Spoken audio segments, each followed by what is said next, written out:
కొందరు చెక్ ఇచ్చి డబ్బులు తీసుకుంటారు. సమయానికి ఇవ్వకుండా ఇబ్బందులు పెడుతూ ఉంటారు. అలాంటి పరిస్థితుల్లో చెక్ బౌన్స్ అయితే కోర్టు ఎలాంటి శిక్ష వేస్తుందో రూల్స్ ఏమిటో తెలుసా? ఇంతకీ చెక్ బౌన్స్ అంటే ఏమిటి? బౌన్స్ అయితే ఏం చేయాలి? ఇలాంటి విషయాల గురించి తెలుసుకుందాం. చెక్ బౌన్స్ అయితే నేరంగా పరిగణించబడుతుంది. చెక్ బౌన్స్ అయితే దానికి శిక్ష విధించే నిబంధన ఉంది. శిక్ష మాత్రమే కాదు, జరిమానా కూడా చెల్లించాలి. ఒక చెక్ బౌన్స్ అయితే చెక్కు ఇచ్చిన వ్యక్తిని దోషిగా పరిగణిస్తారు. అంటే ఎవరైనా మీకు చెక్కు ఇచ్చి అది బౌన్స్ అయితే ఆ వ్యక్తి దోషి అవుతాడు. మీరు ఎవరికైనా చెక్కు ఇచ్చిన తర్వాత ఆ వ్యక్తి బ్యాంకుకు వెళ్ళినప్పుడు మీ అకౌంట్లో డబ్బులు లేనప్పుడు చెక్కు బౌన్స్ అవుతుంది.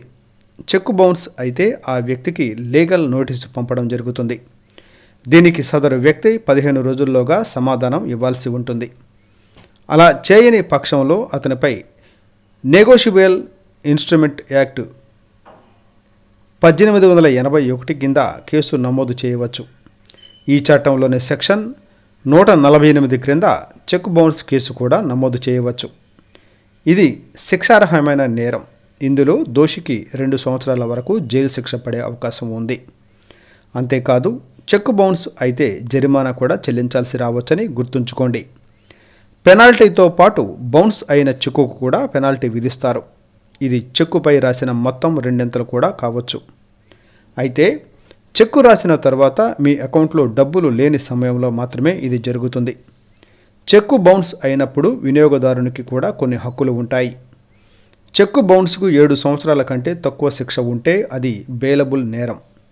ఇందులో తుది నిర్ణయం వెలువడేంత వరకు జైలు తప్పదు.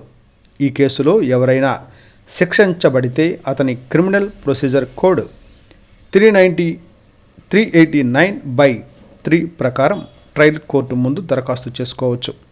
ఇలా చెక్కు విషయాలలో జాగ్రత్తగా ఉండాలి. మీరు ఎవరికైనా చెక్కు రాసి ఇచ్చినప్పుడు ఆ చెక్కుపై ఎంత మొత్తం రాసి ఇచ్చారో అంత మొత్తం మీ బ్యాంకు అకౌంట్లో ఉండాలని గుర్తుంచుకోండి.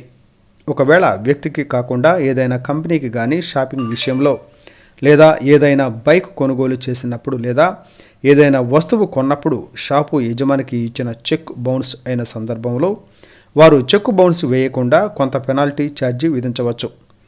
ఆ సమయంలో వారు వేసిన ఎంత పెనాల్టీ చెల్లించమంటే అంత చెల్లించాల్సి ఉంటుంది. లేకుంటే మీపై కేసు వేసే అవకాశాలు కూడా ఉంటాయి.